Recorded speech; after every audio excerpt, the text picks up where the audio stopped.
Want to try it? It worked last time, and it's running. On 3, 1, 2, 3. Welcome back to Georgia Peachcast, coming to you from Cherokee County, Georgia. This is Pat. And this is Gregg. Okay. Tonight we have Danielle Bell as a guest. She is running for Georgia House District 44, which is a combination of Northeast Cobb and West Cherokee. Please check your voter page to see if you were in 44. Before we forget, this is early voting for some of the special elections. Again, check your voter page, see if you're in the district that's running, and if you are, you should be trying to vote. One more comment before Danielle gets in. The war is so fluid at this time, we're going to hold off until probably next week to get into it. Just to be sure, we're talking about the Iran war, not the Venezuelan one. Or the one that's going to happen next month. Did he say that was a war? This one he says is a war. Well, that's important. Well, if it's a war, the War Act is involved. He made sure to have war fighters. So, yeah, I know. Okay, they're not peace fighters. But that's the interesting thing is he has said it's a war. There you go. It's not just Yeah. Now it's a war act. Now he needs Congress. Well, he got his couple of pseudo peace prizes, so now he's going the other direction. Okay. As I say, once we get going on this, we'd be cutting Daniel out of talking completely. Oh no, we're just warming up. All right, Daniel, you're on. First question. Mm-hmm. Why are you running? Why you already ran 1 year? Why are you running again? But why did you run the first time? Let's go with that. Okay, good. Well, thank you for having me, and I'm excited to share a little bit about my story. I ran the last time because I had made it into healthcare leadership. I had worked up in my career and made clinical director at a hospital, had seen how my patients fell through the cracks or their needs weren't supported, and I thought I could change the system as a clinical director, and then realized very quickly the difficulty that the system is operating is exactly as it was intended to, and that's for the benefit of corporations and millionaires as opposed to the patients who actually need that care. So that really defined my experience as a social worker working in hospitals and different places in the community.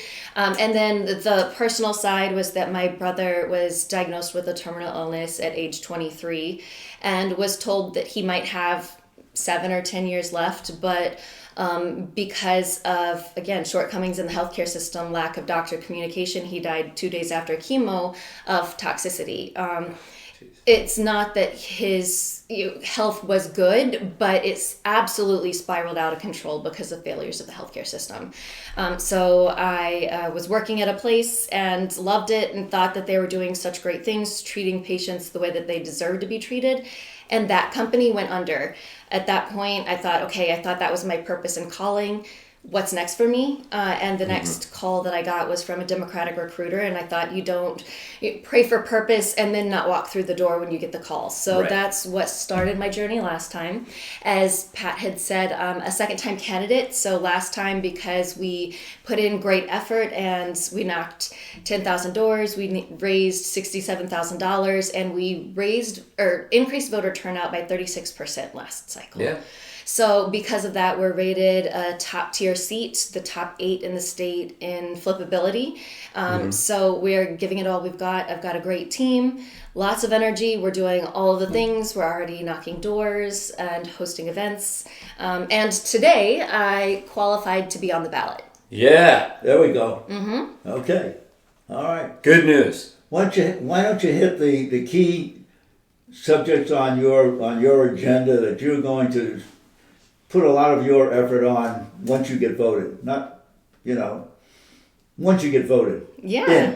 Once you get elected. When I win in office. When you win. My top priorities, as I've spoken already, to access to healthcare, and that's just near and dear to my heart, very much so. As a social worker, I've done clinical therapy with patients for years, and when I hear people come in and say, depression, anxiety. Well, they're depressed because they can't find the job, or they're worried about their family, or they're anxious because they can't pay their bills. That's not necessarily a mental health issue. That's a systemic issue. So I think that lower cost of living is really important. And my third platform that I'm looking at is accountable leadership. And what that's about is showing up in the community, being part of the community, and being an accurate representation of the voice of the people that we're connecting with. So of those three, access to healthcare, lower cost of living, and accountable leadership. Now, anything specific that, is there anything, Well, I like going that. on in the state? I like how Danielle's talking about, being accessible and being, visible in the community, and really trying to continue to communicate with her constituents, and like, where's Waldo? Because we haven't seen him around in a long time. Barry Loudermilk, that's my nickname for him. So, and that is really important. It's we've gotten to this place where it's just, to hear back from elected leaders, even good ones, when you make direct contact, it just hardly ever happens. Mm-hmm. So I'm running against someone who's been in office for 30 years, and he doesn't show up to community events. Even the debate last year, he didn't bother to show up to that. And he is fully funded by corporations, and like 70 to 80% of his funds come from corporations. And I think that we deserve more. We deserve a leader that's going to show up, represent, and be part of the community, and then represent that voice, and not just be funded and create policy that supports corporations. That's straight up what we need. Yeah. So, are there is there anything planned yet for yourself in a way of, other than the local activities and the home visits and the home parties that you're having, is there any scheduled or planned, town hall meetings of any sort that you looking into? We are in the works of doing some of that. We have a town hall in preparations for March 19th at the Woodstock Library. Okay. We are hosting community block parties, or if house parties, kind of depending on the weather, but just really wanting to be in the communities and meeting as many of our neighbors as possible. And we are canvassing every Saturday from 1 to 4. So just getting out volunteers, meeting neighbors, and spreading the word that we're here and we want to connect with as many people as possible. Yeah, so if you're out there and you want to get involved, look up Danielle Bell, and you'll find her website, and you can contact if you want to get interested, or if you're interested in getting involved in her campaign and canvassing and doing what you can. So, awesome. There's never enough people to help canvass. And again, last year, I haven't yet this year or this go around, but Danielle knows, and I don't know if you know, but I did a lot of canvassing for her last time. So I know. I haven't jumped into it. You and I canvassed together. Yeah. Always, both canvassed for me last time, and I appreciated it very much. Yes. Yeah. So In fact, other than on the website, if anybody's interested in, or do you want them to go through the Democratic Party for it, or? Yeah, the canvases are all posted on Mobilize. Right. So what's the web address for that exactly? Do you guys know? For Mobilize? Is it? Go ahead. www.mobilize.com. Well, that's pretty easy. I should have figured that one out. I didn't know if it was .com or .org. Yeah, it's .com. Yeah. So. I had to question myself for a minute. Yeah, so just go to www.mobilize. Okay, now my lips are not working right. Mobilize.com and look up Danielle Bell, and you'll be able to connect with her for canvassing or anything else you want to contribute to. Mm-hmm. So that's fantastic. So when you look around our community, and I know you've walked lots of this community, both in Cobb and Cherokee. And so, other than the three things that you mentioned, what are some of the other things that you think are areas of need for, not just in terms of community members, like, affordability is obviously a big thing for everybody. Right. So, but just looking around our county and North Cobb, because we're in Cherokee, what are some of the big needs that you see as you travel around those communities? a lot of people, when we were out canvassing last year and even some over the weekend, had talked about safety of the roads. So there's many places in district, Cobb and Cherokee, they don't have sidewalks or they don't have street lights, and so it's no bike lanes. So it's hard to get out and enjoy being in outdoor spaces around your home because, it's not safe to necessarily walk without sidewalks or if there's no street lights or it's dawn or dusk. So street safety is a top priority for many people, especially with traffic. More so in Cherokee, it's the traffic around Woodstock, but more so... No, you're saying Woodstock's traffic needs help? I can't believe that. It does.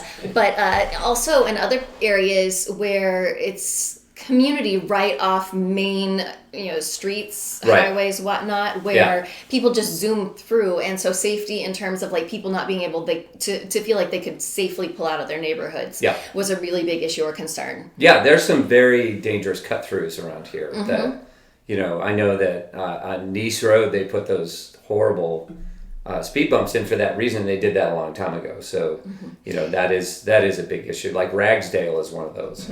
I mean, some people treat that like it's the Dragon up in North Georgia, the way they drive on that thing. So, and then another issue is education. Right.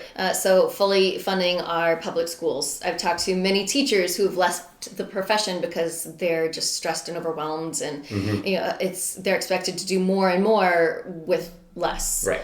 And supporting our schools and making sure we have high quality education. We're providing our kids with the best future starting from the beginning. Okay. So kind of riffing off of that, where are you on vouchers? On vouchers for private education? I think that takes away from the funding that public schools need to function. And I think that I've read a study that people who use those vouchers are already going to private schools. Right. So it's not like it's getting the public school kids into a higher quality school. It's more so just taking funding away from public schools to directly give to private schools. Yeah. Right. And anybody on the low end who get vouchers, there's the lack of transportation to those schools. You don't get school buses to take you to a school that you want to go to and use your van. And it's never discussed. So that eliminates a lot of the low end economic situations that people are in that don't have cars, that have only one car and two parents working. There's no time for them to be running back and forth. That has always been left out. Somehow or another, people are missing that in the conversation. But to Danielle's point, it's the ones that are taking advantage of it are already in a position to go to private schools, to be able to take the schools and do the transportation. So that's all it's actually doing.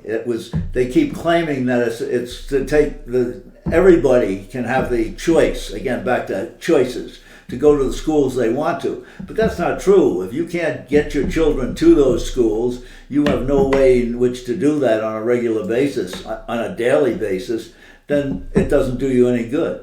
So it's back to Danielle's, absolutely. It ends up being to the people who can afford the private schools or special schools, or they are in a situation where they've got...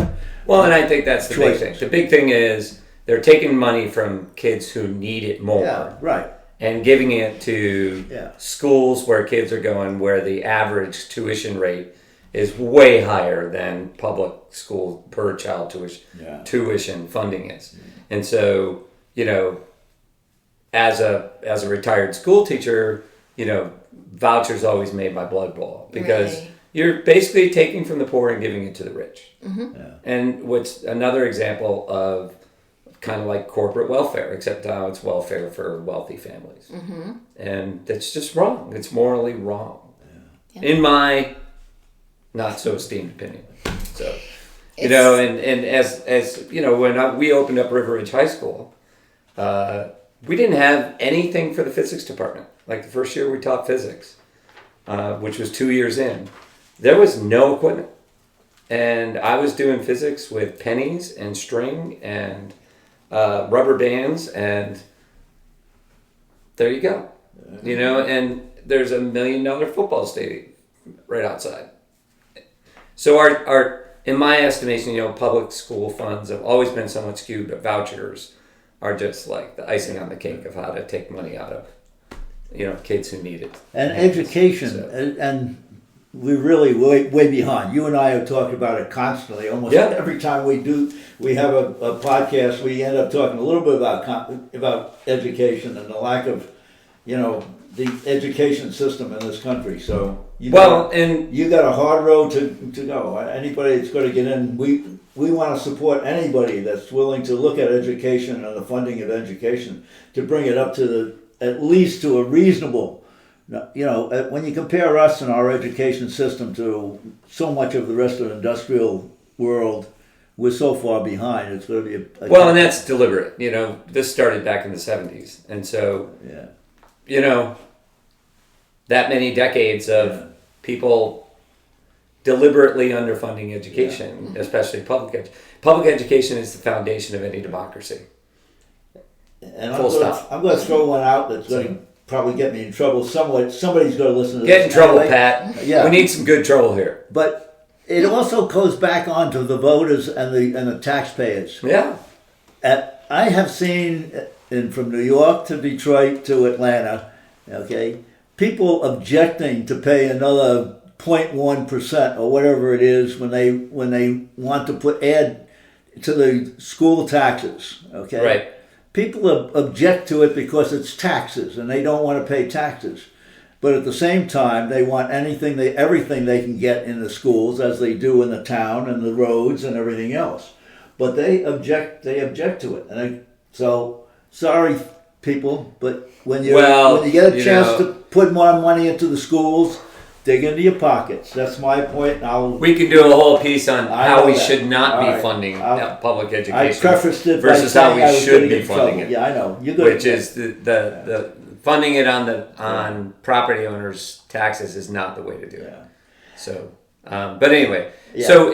so transportation, education, and I think those are really important because going back to the education thing, if your kids can't get to school safely because we have bad roads, when they put in, going back to River Ridge again, they drop that school complex in there, middle school and high school. Thousands of kids go there a day. They can't even ride their bikes. There's no safe way for them. And there's a subdivision right behind it. They put a fence up, 6-foot fence, so they can't even walk from that subdivision to the school. And I'm going, am I the only one who thinks this is stupid? Yeah. And so they can't safely walk on Arnold Mill Road. Nobody can because it's a death trap for pedestrians because there's no shoulder and there's no sidewalk. So those are very good issues. And I'm very glad to hear that you're focused on those. It's going to be an interesting thing. We got a lot of work to do, and I know you're working. I worked with you last time, so I know how hard you're working. From us down below, okay, you're crazy for running. I don't think she's crazy. Opinion, what? She's good crazy. So crazy. riffing off of good trouble. I was going to get to that. Anybody running for office, is crazy. Well, we need good crazy people. Thank God we got people running for office. We've got too many bad crazy. We need some good crazy. We have not had enough people on our side anyway that have been running. We now have a fair number of progressive people running for it. And progressive I like to use the word progressive rather than a party line because it runs across both parties. You can have progressives who really understand the needs of the people, unlike somebody at the top doesn't understand. Anyway, did we get your message out? Yeah, I feel great. I'm really excited to be able to connect with people through the awesome podcast that y'all got. And yes, I would say that running for office is challenging. It's full of ups and downs, but I'm willing to do it again because it was by far the most professionally rewarding thing I've ever done. That's fantastic. Mm-hmm. That is fantastic. The connections we've been able to make, the conversations that we prompted in the community, being able to end some of the partisan division, having conversations across the aisle and trying to connect community on shared values as opposed to the divisiveness we see at the top of the ticket. Yeah. That's really important to me. And the fact that I increased voter turnout by 36% and outperformed Harris at the top of the ticket last time, that's because I had crossover votes and because I was intentional about talking to people, not just because they were on my side or not on my side, but just people because they're in my community and I care about them. Yeah, no, I talked to a lot of Republicans when I was out there with you. So, and they were interested in a lot of things that you were offering. So, and I think that's the thing is that I think on the basic level, we're all interested in improving the same things. Yes. We just don't need to get hung up on the we got bad fruit hanging on the edge of the tree. Back to the place where we could have that kind conversations on both sides. There could be compromise. There's back to everybody listening to the other side and working things out. We got to keep trying. We cannot give up on that. What? If we give up on that. Well, the majority, polls consistently show that the majority of Americans are not in the cult. No. So, you're never going to convince the cult members. Yeah. There you go. And they just don't compromise. So, but there's large fractions of the electorate in our community that are ready to hear your message. Yeah. So, I firmly believe that too. Speaking about that, okay, vote. There's too many people in this country, in this Cherokee County and in even Danielle's district together that didn't vote. Didn't vote in a national presidential election and certainly don't vote in local elections as anywhere near they should. So come this November or prior to this November, if it's your candidates or in a primary and they're running earlier, they have to run earlier, and definitely in November, please vote. I'm not going to tell you which way to vote, just vote. Yep. Vote down ballot because local politics has a lot of control over education and healthcare and also taxes. So those three things are very much controlled by the Georgia state legislature. Right. Yeah, and they're things people are primarily mostly concerned with. So that's a good message. Yeah. This year on the down ballot, you'll start to see choices, and you will see Democrats on those down ballots that many of you have told me personally you've never seen. You've never seen a Democrat in there. I'm not telling you to vote that way, but at least you will now see there, and you will have a choice. So choice. You should be looking at who's running, what they're for, such as Danielle and other districts in those two counties that we are involved in, that Danielle is, Cherokee and Cobb. And not that those are the only two, but those are the ones that we probably people are listening to, that we interface with, that Danielle has been working for 2-3 years now. So those are the people, make sure you check who you should be voting for. Try to find out as much as you can about those candidates. And we will continue to try to. We're going to continue to have guests for the other districts that in Cherokee and Cobb, but mostly in Cherokee on here. So please keep tuned to Georgia Peachcast, and you'll find out who's running and what they're about, and then go out and vote. Yep. Danielle, thank you so much for coming and being with us today. Thank you. It's my pleasure. I really appreciate it. And we'll catch you all next week. Yeah. Be safe out there. Have a good week and be safe. It's going to be crazy out there next week.